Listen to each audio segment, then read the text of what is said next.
Hello and welcome to A Celtic World, the podcast and YouTube channel that unites the worldwide fan base of our beloved club. From Melrose to Manila, Barhead to Barcelona. Wherever you're watching from, you're part of A Celtic World. And who do we have with us who's part of our little world tonight? Well, we have the familiar face of a regular starter who's been doing a lot of heavy lifting recently.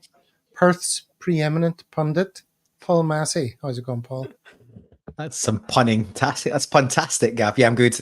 We've had a public holiday here in Australia today for Anzac Day, which has been great, and took the opportunity to take Friday off as well. So I'm in the beginning of a 4-day weekend. So I was about as good as it could be. So yeah, perfect. And, well, we're getting a lot of bodies back from injury, it seems. This is the time of the season when the Celtic world comes alive, it's fair to say, which is strange, given it's our first season. But we have two, shall we say, seasoned pros, veterans of the game, and both sing Tims, Jerry and Robert. Robert first, welcome back. Yeah, good to be back. I just had 5 weeks in the UK, which was always a shock to the system to spend that much time in the UK these days. Fairly unhappy place, but I did get to see 3 Celtic games, which was good, and I'm still recovering really from the trauma and the stress of last Saturday afternoon at Hampden, but just glad we made it at the end of the day. Brilliant, and we're glad that Jerry made it. How's it going, Jerry? Good, Gav. Thank you. Good day, gentlemen. Yeah, I'm still recovering from the trauma and the stress of Saturday myself. Robert, we had a bit of a shindig in your absence down the Sing Tims on Saturday night, which I've got no idea what time I got home. But yeah, it was an entertaining evening. Paul, how did you go on the 2 Up today? No 2 Up for me today. Oh, really? Yeah, I stayed out of pubs and pretty much shot. Well, I've been out of pubs all day. We did a big long dog walk this morning. And yeah, first beer just before I came on air. So yeah, if I'd been in the pub playing 2 Up all afternoon, I doubt I would have been. I'd been even less articulate than usual. So no 2 Up for me. Australian, mate. On Australian. Oh, guys, got to be a bit pragmatic when you're trying to have a chat for an hour. Gav runs a tight ship, so I don't want to get benched at this critical point in the season. So yeah, well, everyone's playing for their positions now. For the team and kept out of the pub today. You can probably get in the pub after this. You've got more chance of winning at this time of the day, I would imagine. Yeah, potentially. I have no idea what you're talking about. Yeah, I was going to say Gavin Robert might be lost with 2 Up. Many of our listeners or viewers don't. You better explain. So 2 Up is so Anzac Day obviously is it honours Australia and New Zealand's war fallen, with a particular focus on the First World War and obviously what happened at Gallipoli. And yeah, part of the honouring of war fallen is to play a gambling game in the pub, which is you put 2 coins on a stick and flip them, and you bet on which way they land. Odds or evens. Odds or evens, yeah, basically. And apparently used to play it in the trenches, so it's a bit of a tip of the hat to that. And it's it's still done in pubs all over Australia on this particular day. And it's the only day of the year it's legal to do it. That's true. That's right. They've got TABs in pubs all over the country and puggies and all that sort of stuff, but it's the only day you're allowed to gamble on this particular game. Okay. Very good. All right, well, let's get on with our chat for today. What's on the agenda? Oh, I should point out that this is a first for a Celtic World. It's the first time that all 4 contributors are in the same time zone. Let me take this off so you can see where we all are. 1 in Malaysia, 2 in Singapore, and 1 in Western Australia. So for all of us, it's 6:05 of an evening. So that's interesting. Well, you can be the judge of that. Here's the agenda. First of all, we're going to take a little look inside your mind. I haven't heard from 2 of you for quite a while. So I want to see where your heads are at with the whole story. Second, we'll talk about the fact that we're going into the final furlong of the season and how we're placed and what your expectations, hopes and dreams and fears are for that. Third, we're going to preview the Dundee game. And fourth, of course, Celtic socials to round it off. So I'm going to boldly go where no man has gone before, inside the minds of Robert and Jerry. Robert, we haven't spoken since our closest rivals have dropped a few points, and we haven't spoken since the drama of the cup game. So let's take the first one of those. Can we go back in time to them dropping points at Ross County and then against Dundee? How much did you enjoy that? I was absolutely euphoric because it was so unexpected. Friends of mine who support Rangers have been telling me for many weeks that they're not playing well, and that defensively they're not as secure as they've been maybe earlier in the season. They were starting to cough up a lot of chances in nearly every game. And of course, their triumphalism after getting a 3-3 draw against us at Ibrox, I think everybody thought, well, that was, the hard job was done. And they kind of expected to go through the rest of the season unbeaten and take the title and all the money that comes with it. And to then lose in Dingwall, and of course, Ross County had something to play for, something substantial to play for in that game. And the manner in which they lost, where they couldn't really score a decent goal, they got a penalty and an OG. Ross County could have scored quite a few more. The reaction in the Scottish press and generally in Scotland, as you can imagine, was massive. And the Rangers fans turned on them pretty viciously for that performance and result. I kind of expected them to recover at Dens Park, after all the fiasco with the pitch. And then with Dundee having got a draw at Pittodrie, made the split, I kind of felt Dundee had less to play for than they might have done if the game had been a week or two earlier. So more euphoria when that game ended goalless, and it sort of put us back in the driving seat. And the last time I was on this show must be at least 6 weeks ago, and I think one of the questions you asked, Gav, was, do you think we can still do it? And I thought, this is where Rodgers has got to earn his corn, and I thought we could do it. And I thought it would involve having to beat Rangers twice. That was my feeling at that stage, because we were shipping so many points carelessly. So I think fantastic position for us. I thought Hampden last Saturday was a bit of a wake-up call, and the defence is pretty fragile. And, only 2 clean sheets, I think, in the last 10, 12 games. And I think we're going to have to do better than that defensively through the next 6 games and take the trophies. I'll stop there. Okay, so the big message there was that Robert was feeling euphoric after the 2 league games. Struggle to picture you looking euphoric, I have to say, Robert, but nevertheless. Or what does Robert's euphoria look like? I am absolutely euphoric. I wasn't that euphoric after Hampden.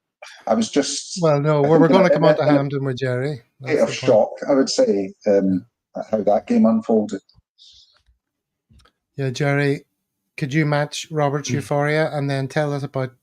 You go on more about the cup game and whether that has had any effect on your sense of positivity regarding the league. I was paralytic after the cup game, so now that I can picture, no problem. with us, as opposed to being euphoric. Unlike Robert, I don't have any friends that are Rangers fans. I've got some acquaintances, but no friends that are Rangers fans. The one thing I would say is that it plays havoc with your sleep patterns when you've got Rangers away in the middle of a week. So you wake up at whatever time. We're all in the same time zone, so we're probably... In fact, I know we were all in the same, because Paul, I think we were all exchanging. Gav, I think you had a long lie after the Dundee game, but Paul was up, and I ended up watching the last. I hate doing it, but I ended up watching the last 5 minutes of that Rangers Dundee game, and I tuned in for about 30 seconds of the Ross County game, and quickly tuned back out because I have a horrible habit anytime I tune into a Rangers game in anticipation of euphoria that they get a penalty or they score a goal. So I quickly tuned back out again. But I've always thought that always thought we were going to have to beat Rangers when we get them back to Celtic Park, and we still have to beat Rangers. I think they can still drop points between now and then. I think possibly, like most of us, it was disappointed that the Dundee game got postponed from the midweek because before the split, never get played before the split. Sorry, because I was fairly confident with Dundee having something to play for at that point in time that they could take something off the Rangers. Was very surprised that and particularly in the manner in which Ross County getting about Rangers. Very pleased and very surprised. So I've never doubted that we could win the league, but I'm certainly feeling a tad more confident now. The Cup game, I'd say first and foremost, and I've watched it. I watched it a second. Well, I watched it 2.5 times. It was a good night, as in it was good fun. It was a good laugh. We were, for moments, it was horrible at times as well. I enjoyed the game. I mean, I have this belief that Brendan will not lose at Hampden, so he doesn't lose at Hampden. Wouldn't lose at Hampden. People were a lot more nervous than me round about me.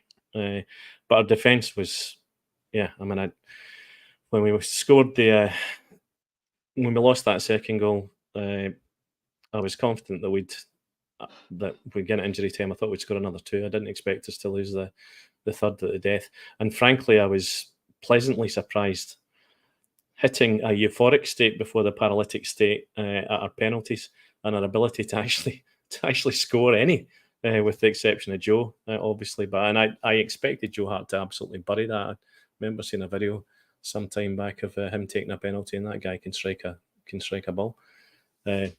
So yeah, pleased, very, very pleased to be sitting here, having not seen you for so long, Gav, with the turn of events and the run of results over the last couple of weeks. It's been great. It's been great, but Paul, we all were taken down a notch or two, I think, by the Cup game. But now that the dust has settled, have you sort of rationalised in your mind all the reasons not to allow the Cup game to concern us too much, or have you gone the other way? I don't think I've tipped too far from where I was, to be honest, Gav. We've known it was just very reminiscent of the Rangers game. We should have closed that out. We didn't. We should have closed this out twice. We didn't. Too often this season, we've let late goals in and either dropped points or dropped 2 points or dropped 3 points, or had to drag ourselves back into it. So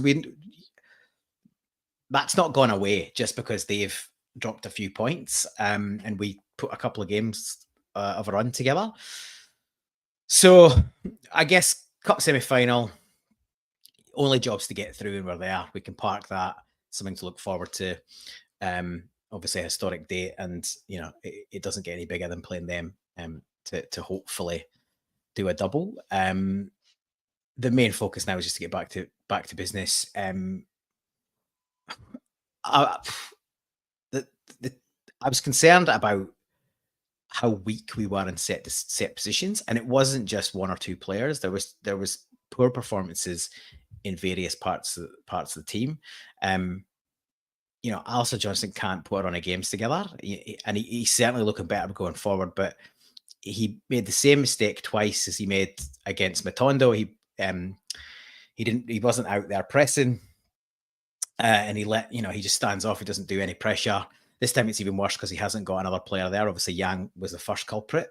In both occasions with Hoylett, he just backs off. He just allows him to come in. And the less said about Liam Scales, the better. Once is unfortunate. The same mistake twice in the same match is just unforgivable as far as I'm concerned. The guy's played above himself, but I've been critical all season, and the chickens nearly came home to roost. And as far as I'm concerned, he shouldn't be starting in the next match. But it'll depend on fitness of other players, which is A bit depend on part what of the Brendan issue. Rodgers wants to do. Well, yeah, but Rodgers seems to have a blind spot to him. Do you know what I mean? Yeah. He hasn't had a choice for parts of the season. He does have a choice now. Both Nawrocki and Welsh have looked better in recent games. So, we go from a clean sheet to lose shipping 3, and he's the only swap in the back line. I'm not saying it's all his fault, but he's looked susceptible to balls over the top and over his head and on the turn all season, even in games that he's done okay in. And I've been calling that out all season, and I've been shouted down in various corners. The ball over the top, he's all over the place, and we got caught twice with it. So if we thought teams were going to target us in the left side before, that's exactly where they'll go for the rest of the season. So I'm quite concerned about that area. I thought Carl played poorly, but he needs games. So, what choice have you got? He really needs to come on to game, or he needs to be pulled back to the bench, because he was a passenger for most of that match until he came off after an hour. So, yeah, there's not taking anything for granted. We're in a really good position. It's the old cliche, 1 game at a time, 6 wins, and we've had a pretty good season, and very good season in the circumstances. Well, what I'm trying to convince myself of is that these are 2 very different competitions, and the challenges we're going to face in the next few games are very different from the challenge we just faced against Aberdeen. For a number of reasons, they played with a freedom and a zeal that wouldn't have been evident in a regular league fixture. That's fair. So, I have a whole bunch of points about, obviously, the nature of a winner-takes-all cup game, the nature of the opponent. It was their last hurrah of the season, nothing to lose, everything to gain. For some of their players, it could be a last hurrah at Aberdeen.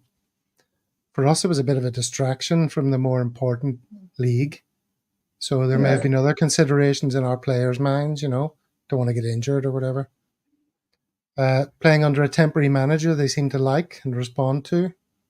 This could either mean the players were playing with freedom from consequence, or indeed playing to impress the new manager watching. And also Aberdeen have only had 4 wins at home all season.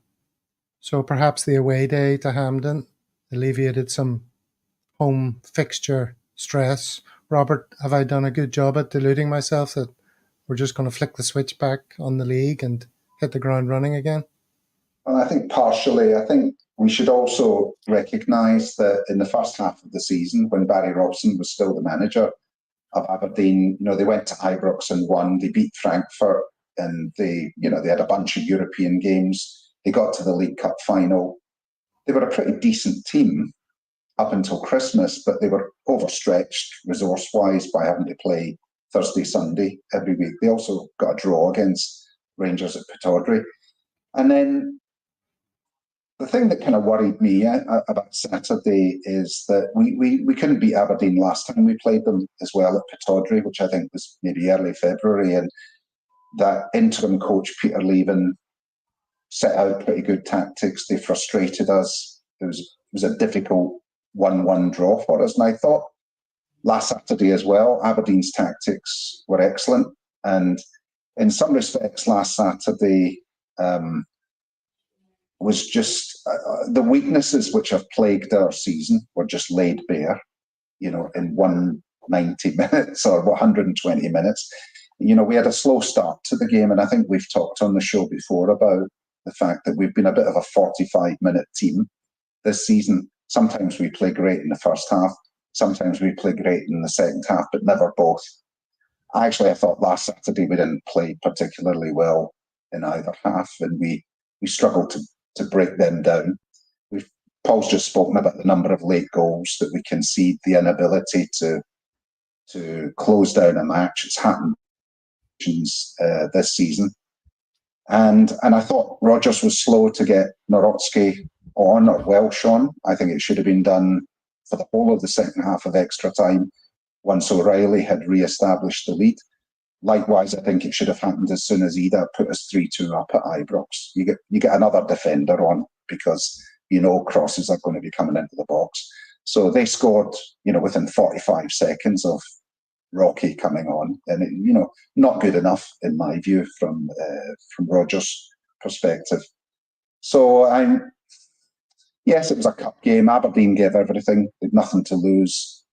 They showed that they can be a very good team, which they did quite a lot before Christmas. And around me, I was in the south stand, and okay, we were jumping about at the end when the penalty, was resolved. But there was a lot of people who, like me, just looked completely burst with stress and anxiety, and it wasn't the usual sort of celebratory stuff. It was the overwhelming emotion was relief. So, as I said earlier, I think if we don't fix the defence, we certainly run the risk of dropping points. If that had been a league game last Sunday, we would have dropped 2 points. And I just think every one of these 6 games is going to be nerve-wracking now, for us and for them.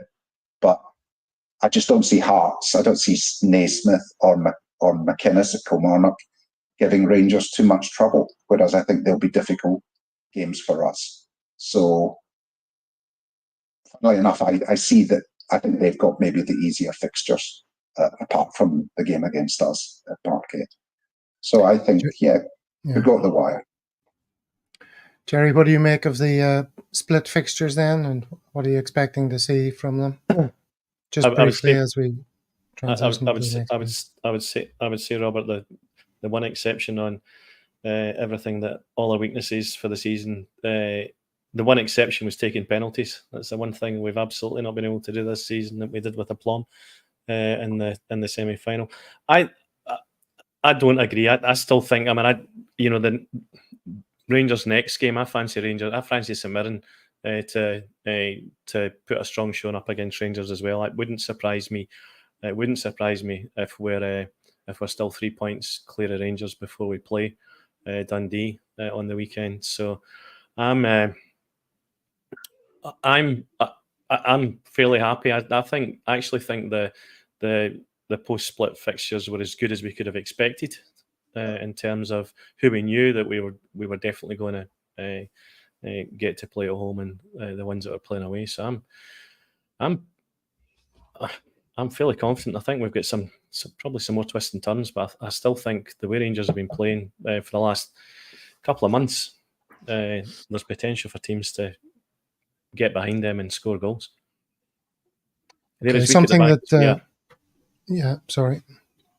Something that Robert just mentioned there is he doesn't expect Hearts to put up too much of a fight against Rangers. Well, they certainly didn't in the other semi-final, did they, Jerry? Well, they've never ever beaten Rangers at Hampden, so that again wasn't a surprise. I didn't expect. I certainly wasn't staying up waiting on that result. I had no expectation that Hearts would do anything against Rangers in the semi-final. So now in the league, I think they're potentially a different prospect, but at Hampden, they're just they're never going to turn up against Rangers. I think the Rangers' last game is Tynecastle, and Hearts are guaranteed third place. I don't think necessarily they've got much to play for. I think it was interesting. You'd hope it'd be over by then, Robert. I mean, certainly you wouldn't want to get in. We certainly wouldn't want to be getting into the last game of the season with us on parity on points or only 1 point ahead. That's for sure. Yeah. Well, it's interesting. Paul, you'll enjoy this.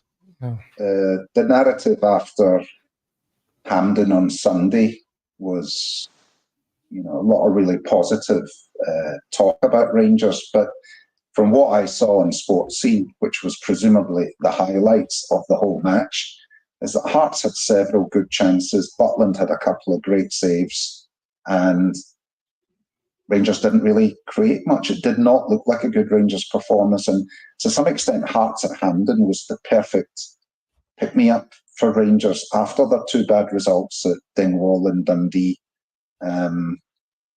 So I think it's difficult to say from one game whether Rangers have turned the corner, but we factually they've had 2 clean sheets in a row now. So and they've made a change at centre half. So I'd be very interested to see what they do in Paisley on Sunday, and if St Mirren can take something and we win at Dens, then that will be an outstanding day. I will be euphoric again, Gavin. Brilliant. I'll be paralytic again, Gavin. Okay. Well, I'll be was with going you to say- if you're in the pub. So I'll be in the pub. me too. Paul, you will enjoy this. I came across this on a Hearts podcast, a bit like this one. I came across a comment about a Hearts fan lamenting that they're always perennial losers. And I'm going to add this so we can enjoy it. This weekend is why Hearts and Aberdeen will always be the bridesmaid. We never take our chance. We never kick the old firm when they're down. Just perennial losers when it comes to these games. Yeah. Well, he made a bit of a barse of himself there, did he not? He did a bit. He did a bit. I can tell by the reaction that everyone gets that. I wasn't sure. Does everyone in the comments get that? You know, the difference is Don't between explain. perennial. Don't explain a joke. Come Well, on. I have another picture to screen share. Should I not do that? All right. No, Okay. no, I don't. I thought about doing that because I looked up the word that they had spelt just to make sure I knew it was the adjective of perineum, and suddenly a picture of two alternative. You were on the right Palama. track. yeah. Yeah, sorry. Exactly. Filled the screen, and my wife was in the office at the time, and I was like, "Oh, I'm just looking up this word." I'm just looking at Anyway. airy arses. Very good, very good. Perennial losers.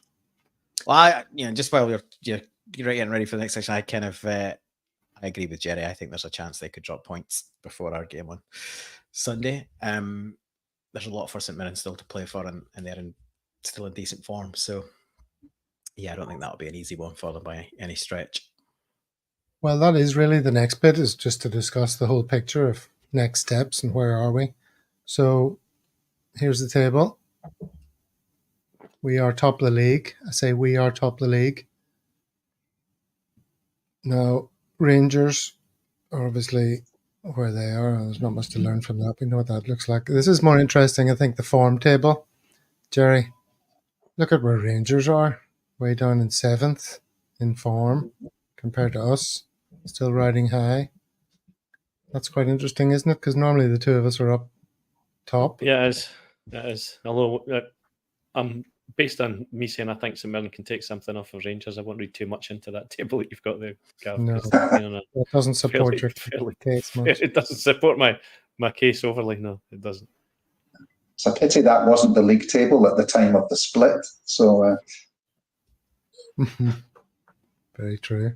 So, well, we sort of danced around it. I mean, Scales has had loads of comments already in the comment section. Pitchforks are ready for Rodgers if he sticks with the likes of Scales and Yang. It's fair to say, Jerry. Do you think he will? I hope he doesn't. From a Scales perspective, I think, as Paul said, as Paul and Robert both said, I mean, I think with Rocky and Welsh fit, then I think Liam probably needs to be benched again for as much as his own good, as much as anyone, as much of for ours, to be honest. That being said, he is the only naturally left-sided defender we've got in that central defence, but hopefully not. And yeah, I mean, I've never been a massive fan of James Forrest in my life, or in his whole career at Celtic Park. But I think I would certainly be starting James until now. I'd be starting James Forrest before I'd be starting Yang. And I also think, again, James coming on in the second half last weekend. I mean, he just brings a completely different dynamic to the Celtic team going forward, no matter what wing he's on. So I think he'll start with. I hope he starts with Forrest. I don't think he'll have Forrest on for an entire game, but I mean, I do think, again, irrespective of the knuckle draggers result, we've got to go out and try and put Dundee to bed as quickly as we can this weekend. So no, I would give Scales a rest, and I'd give James a run from the start of the game.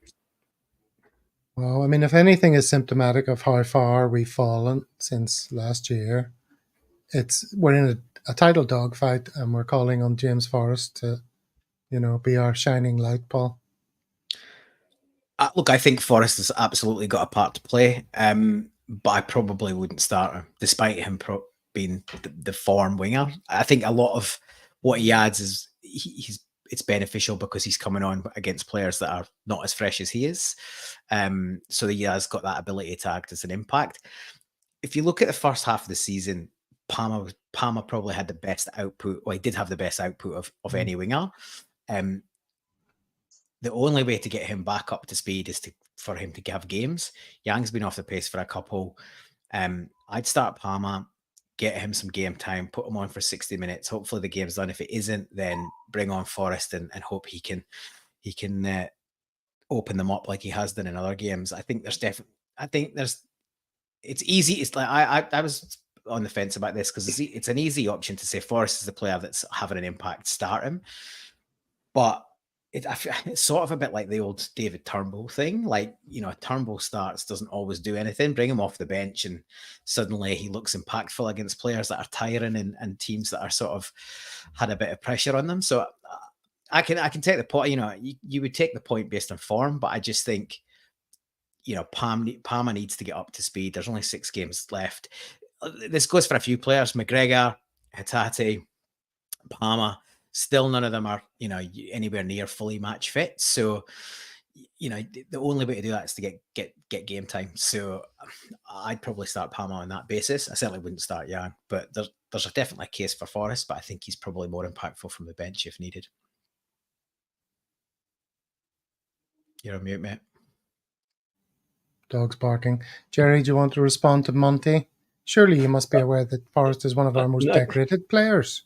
Not only that, he's one of only 3 Celtic players in the history of the club that have scored 100 goals and in excess of 100 goals and 100 assists. So, yes. I'm a Forrest fan. Yeah. And Henrik Larsson. You're a Forrest fan? I am, always have been. But I kind of agree with Paul that I wouldn't start him, but I'd start to give him a bit more game time. The impact he made on Saturday was fantastic. He had 3 strikes at goal in the first 10 minutes that he was on. I thought the midfield was poor in the first half at Hampden. I think the balance of Rio, Matt O'Reilly and Callum was a bit off. Hatate got switched more to a left-sided role, which I think doesn't suit him. I think Hatate is better when he's in the central midfield role. But of course, if you're going to have Callum dictating the pace of the game, he probably needs that central role. Tomoki's been growing on me in recent weeks, and I think, given previous comments, that I'd like to see the defence shored up, whether it's Scales or Welsh or Rocky. I'd like to see Tomoki play because I think it's imperative that we reduce the number of goals conceded. And I'd like to see Rodgers mixing up the tactics a bit more. And, we do not need to play 4-3-3 every game. Yang has proven to be a lightweight. Kuhn's a bit sort of hot and cold, but, he's also a bit frail, I would say. And if I'm not going to start Forrest, but use him as an impact player, then I might go back to this Ida, Kyogo, play both up front, or play Tomoki with McGregor, Hatate, and O'Reilly with just Kyogo up front on his own.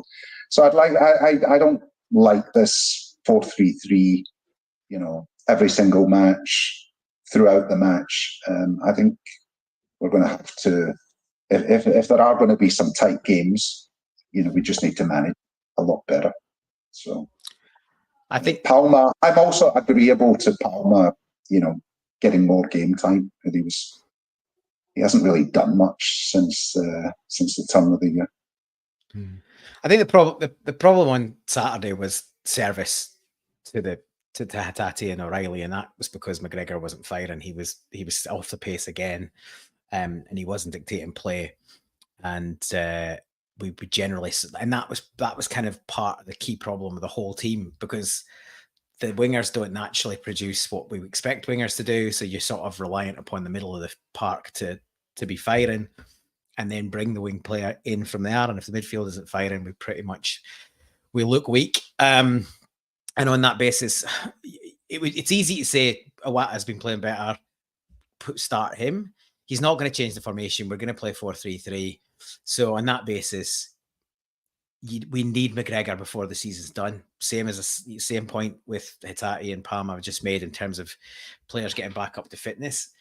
McGregor needs to play himself into fitness, and it's big games, but it's going to have to happen. There's no way we're just going to leave McGregor as a bit part sub to get fit in the last 6 games of the season. So unless there's any sort of injury niggle following that game, he'll start.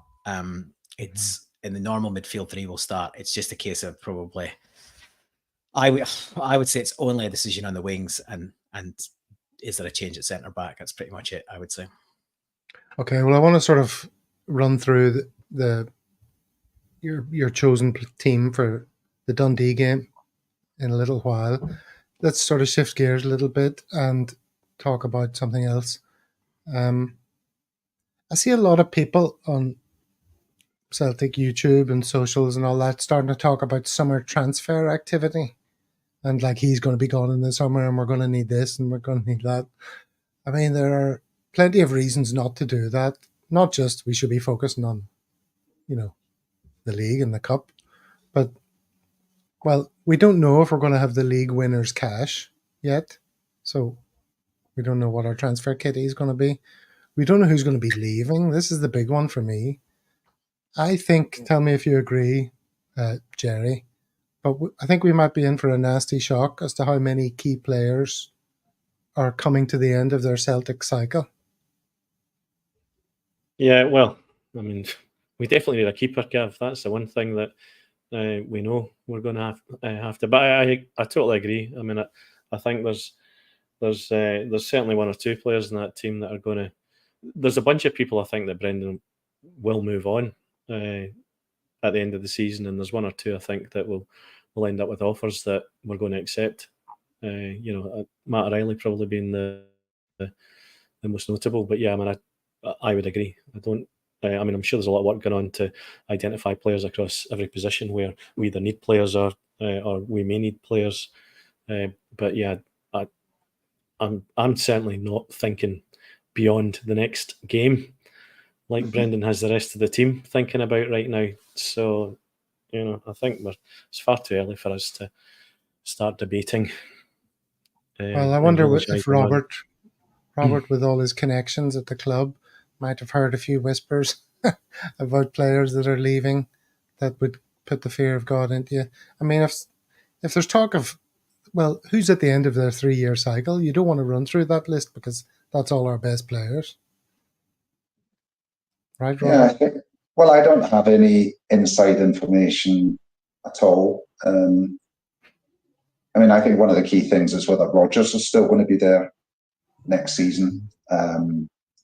And I do think everything depends on Champions League money. Obviously, the budget is going to be substantially greater.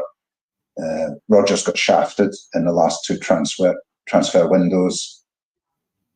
Mark Lawwell's now left. The mandate may have changed now from signing all these young project players, and the mandate may now be, well, let's get a couple of guys in who are 26, 27 years old, who are, can hit the ground running in Europe because they've got the experience and they've played in European competition before. So that's what obviously we want to see us win the league. We want to see us splash a bit of money.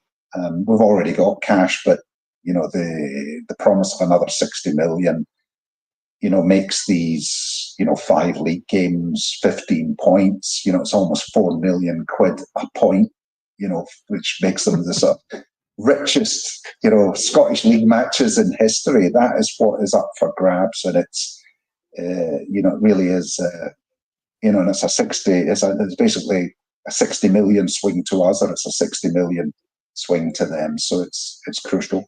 As Jerry says, we need a goalkeeper. I think we would all probably agree we need a good left back. an experienced left back who's got a bit more height. And, you know, if Rodgers is not convinced about Narovski, Lagerbielka, Welsh, you know, if CCV is the only one that he's got confidence in, then we certainly need to buy another centre-half as well. I'd like us not to be buying any more wingers for a change, but it really depends on whether the guys that we've There were some good ones. Can elevate. You can try doing that. Try buying a decent winger. Yeah. But this whole conversation, surely, we never know to what extent the board's going to loosen the purse strings. That's just the nature of the board. But worryingly, if you think about it, Paul, if we win the league this season, after the last couple of transfer windows we've had, the board are going to be patting themselves on the back and saying that their assessment was correct. No big investment was needed, and we've still won the league, still put Rangers in their place, still got the Champions League bounty, and they're going to think they got it right. Now, that's not the best scenario for big spending this summer, is it? I think even they would acknowledge it's been a bit too brown trousers time, to be honest. Yeah. And I think Rodgers, if he's still around, I do expect Rodgers to be around, regardless of how the season pans out. I think he'll be around. So sort of got used to that. He's not going to take what's happened so far again. Surely, he's you know, if people have said to him, "Oh yeah, you know, the squad's good. We've been giving you this, giving that. Work with them, see what you can do." He's eventually going to go, "Well, some of these are turkeys. You need to get rid of them and, you know, open up the purse strings, or I'm off again." Clearly, that's what forced him out the door last time. You know, there's numerous examples that deals he wanted done didn't get done. So, same as the rest. I expect a few to leave. I think this will be quite a big transitional year, regardless of how it pans out. There's players that are there past their sell-by date and have had too much involvement this year. There's players that haven't made the grade, and there's players that will, unfortunately, be moving on for more money and higher quality leagues. I think the one thing, if we win the league, the one thing that can potentially keep one or two of the players you'd want to keep on is one more crack at the Champions League, because obviously we know past this season, neither team's going to get automatic qualification. The season after this one coming will be qualification. So look, that might keep a few, but I definitely think there'll be major transition. And how we go about recruitment will have a big say in obviously what happens next season. But as Jerry says, one game at a time for now. I think the transition will be even greater if we don't win the league, because without the pool of the Champions League, you know, more players might choose to leave. You know, the signings again might be, you know, at the budget end of the market if we haven't got the pot of cash from the Champions League. And even though we were in the Champions League this season, it didn't stop Jota, Starfelt, you know, and others leaving. You know, and Juranovic and Giakoumakis before 6 months earlier. So, yeah, I still think it, you know, if Rodgers wins the league, it's a bit of a miracle given the cards that he was dealt.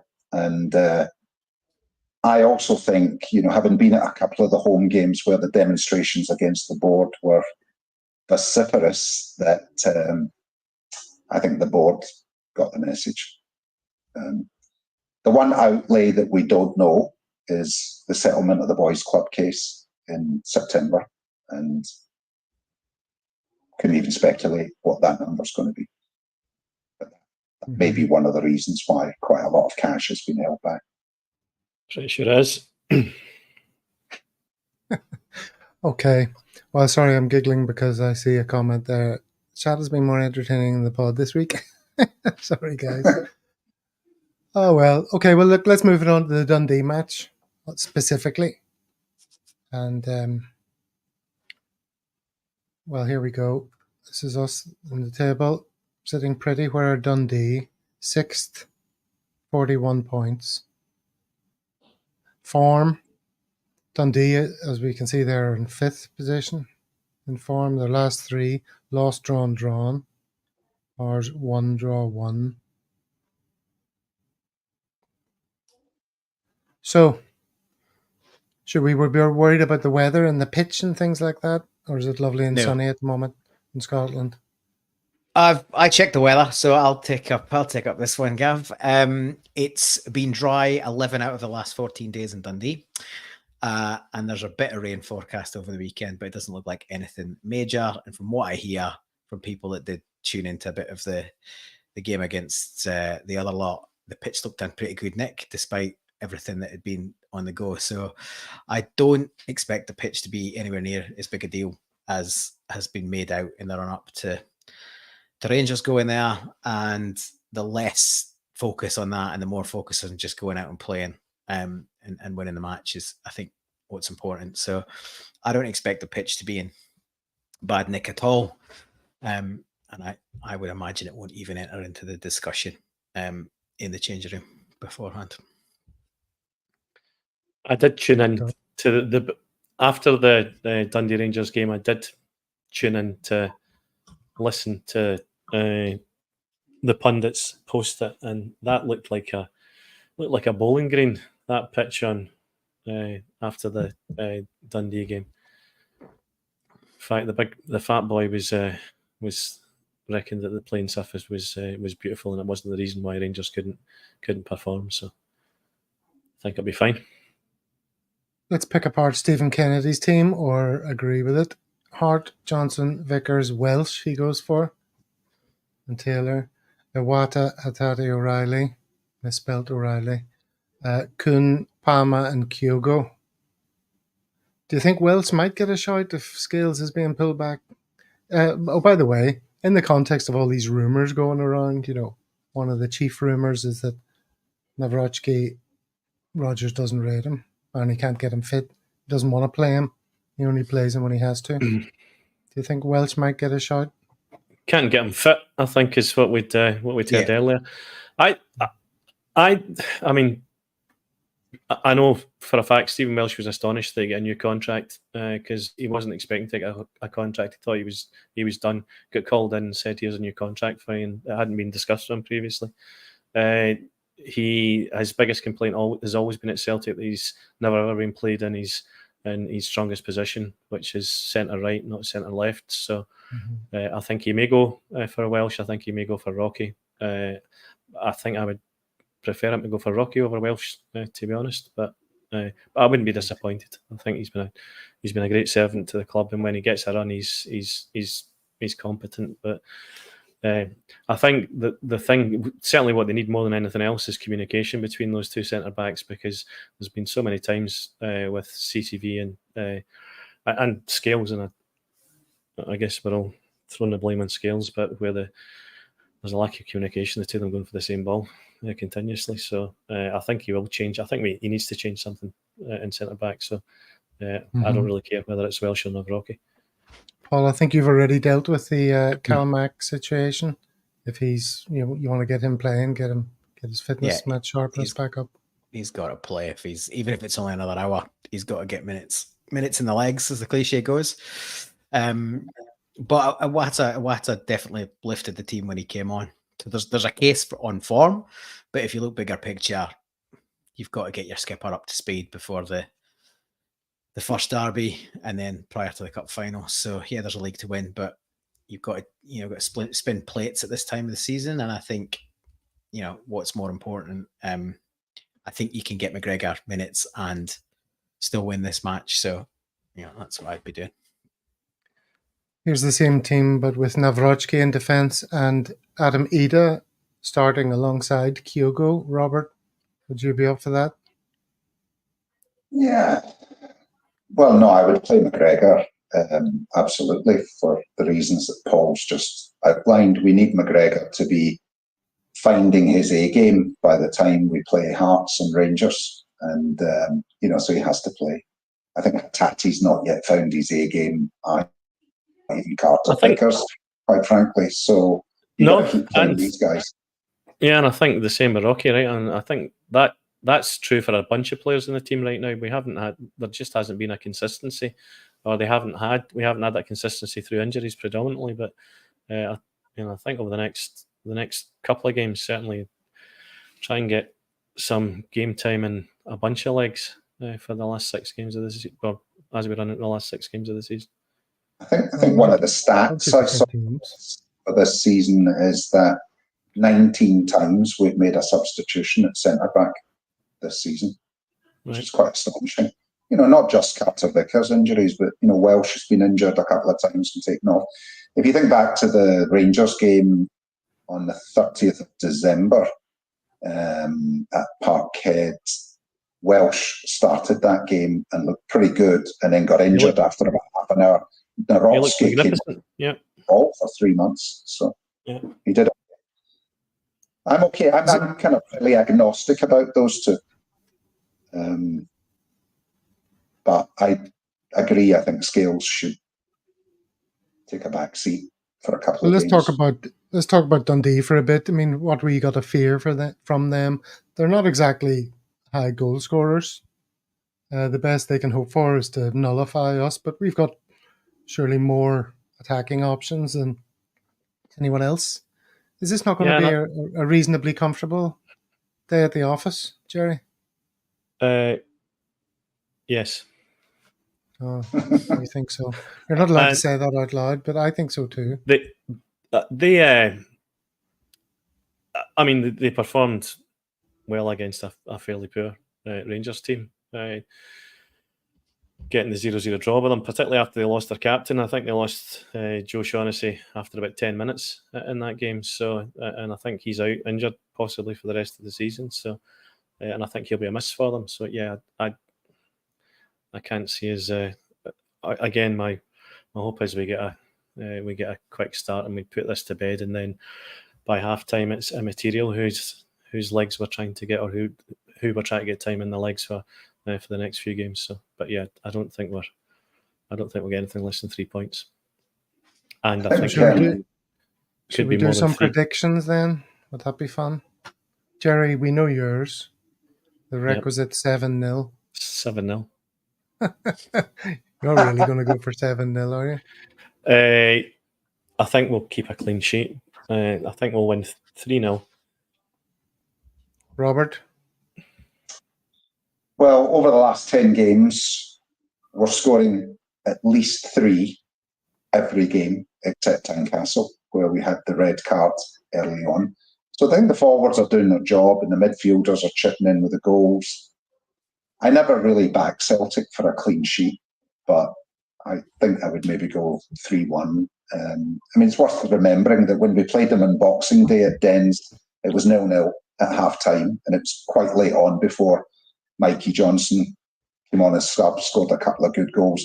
And then the time we played them in February or March, we were 6-0 up at half-time. And so it was this complete contrast, I think, in the 2 fixtures most recently against them. But,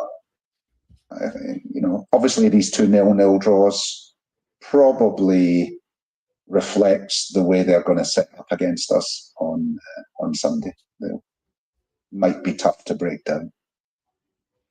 I'll go 3-1. Paul, you see all these scores coming through. Do any of them ring true to you? I think Monty said 4-1 us. I'm probably going to agree with him, to be honest, or them. I'd say him. You never back us to keep a clean sheet, but goals in us. And yeah, it's a massive game. Well, they're all big from here, but this really sets the tone for the rest of the run-in. And yeah, as Jerry and I have sort of suggested, we might even be able to stretch our lead with a win here. So either way, a big result and a marker laid down, and some building of momentum as we hit the key part of the season. So yeah, one way or another, I reckon a clear win for the Hoops. Are we all going to be having a double bill when the games are on? Because Rangers play first. I don't watch them. So I'm not watching. A bit like Jerry. I want you to tune in for the 2 minutes. What's wrong with you?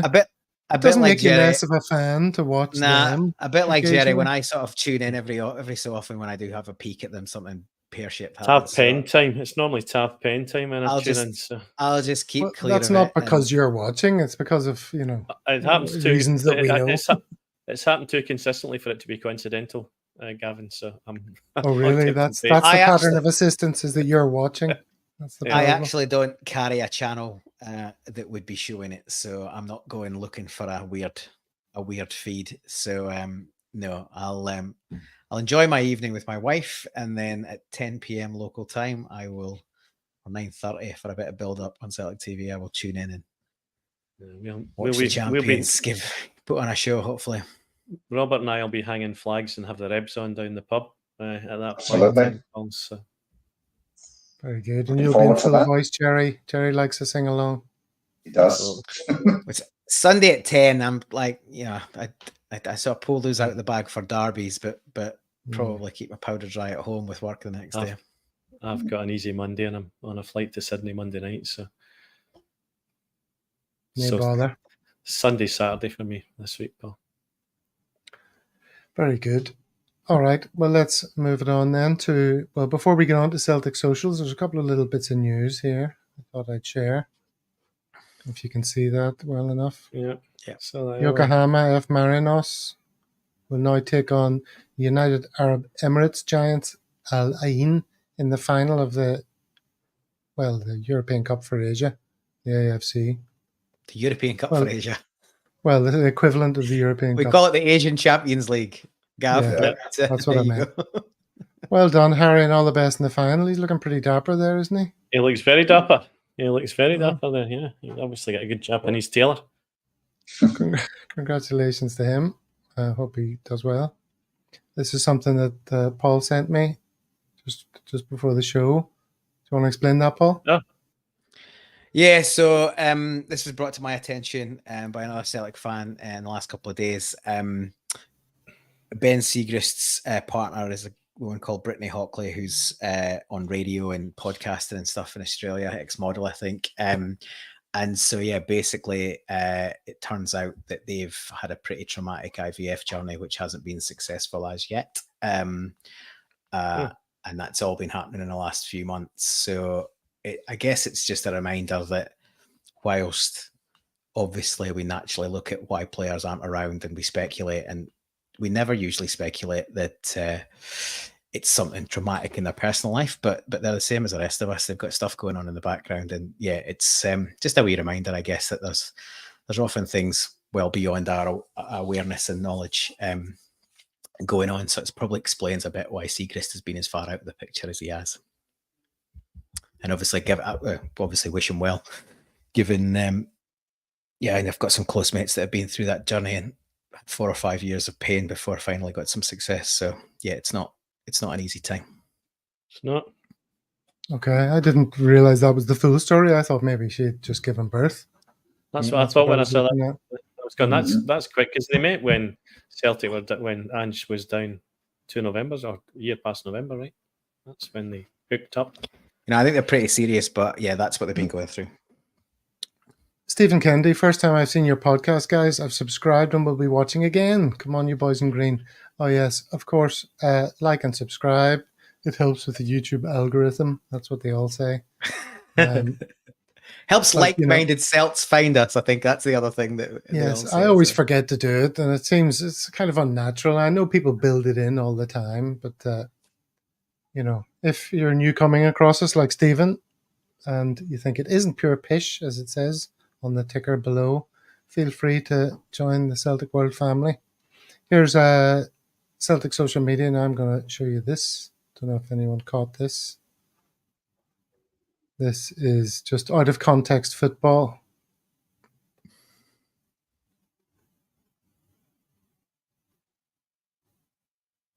And there's some ridiculous skills here. Oh, damn it. Perfectly timed, Gav. I have fast internet. I don't know what the problem is.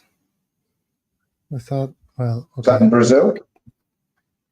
Yeah, it's somewhere on the beach in Brazil. And now it's playing beautifully, of course, but nobody else is watching.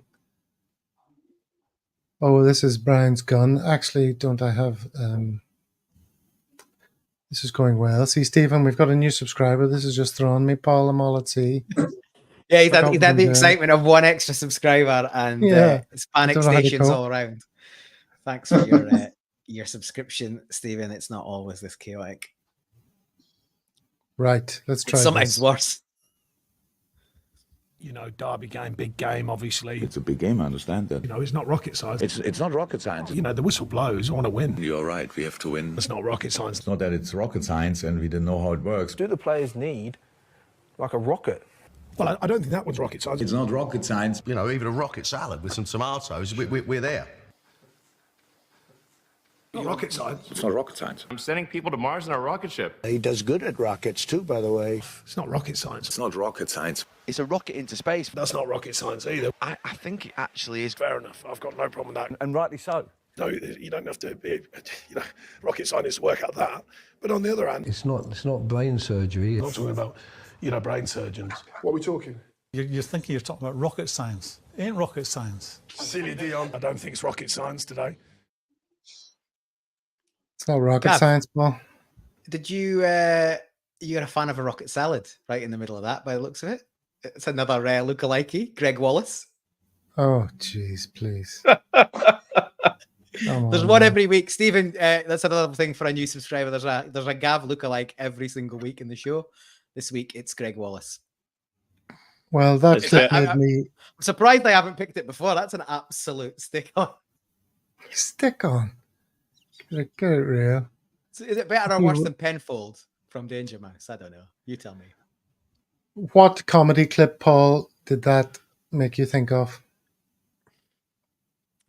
I don't know. You've got me there, Gav. Oops, not that. Maybe this. No, we're all. Have you ever seen this? Mitchell and Webb, they did a great skit at a cocktail party. And Webb was sort of running around impressing everyone that he was a brain surgeon. And then a rocket scientist came in. came a rocket scientist. Yeah, Yeah, perfect. I haven't seen him, but it's perfectly teed up.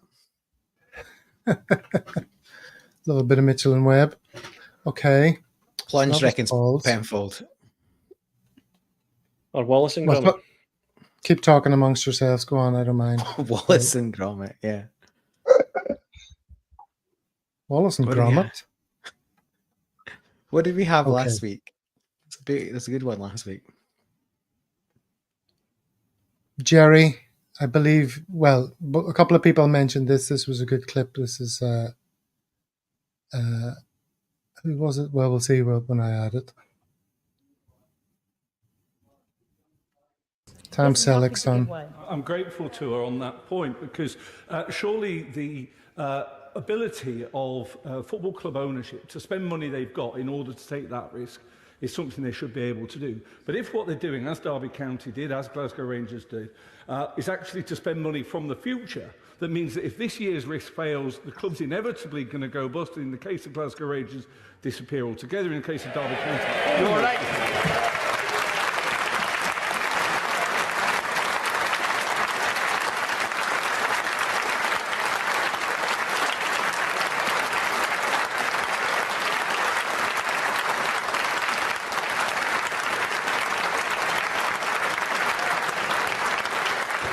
We generally do not allow applause in this chamber.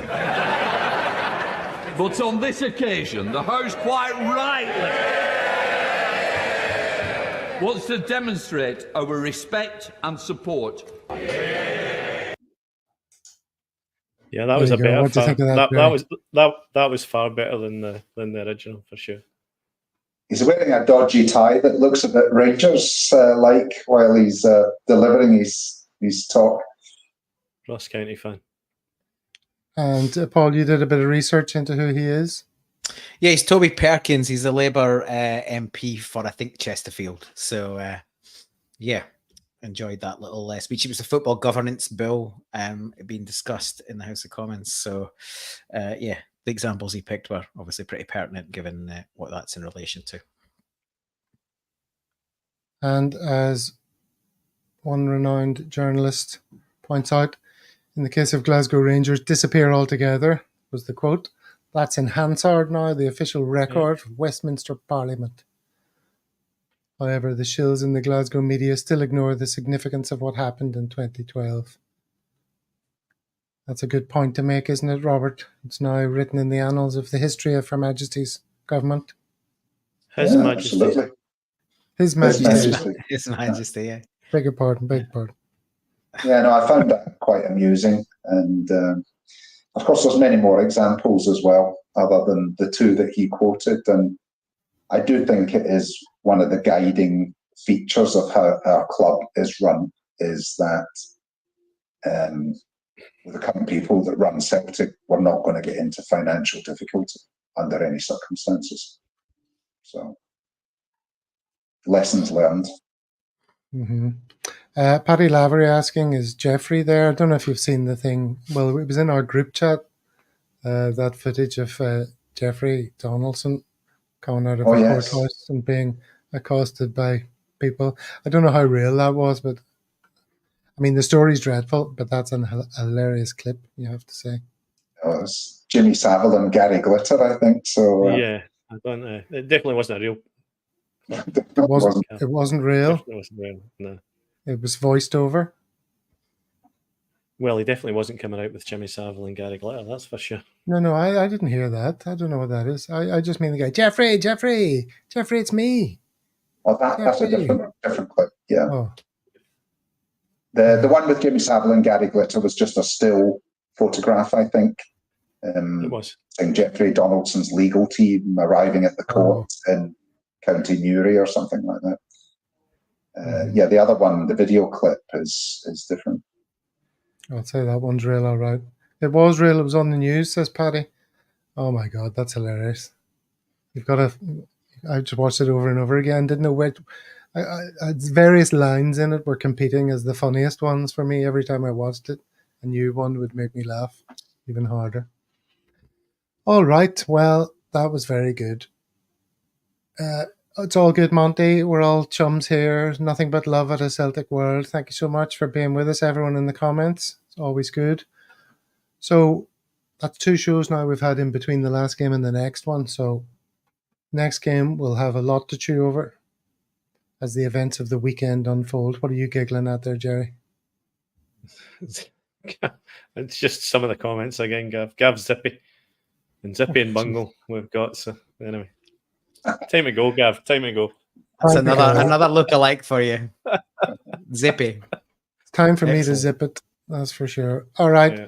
Until next time, everyone. We'll see you on Monday. Until then. Hail, hail. Hail, hail. Hail, hail.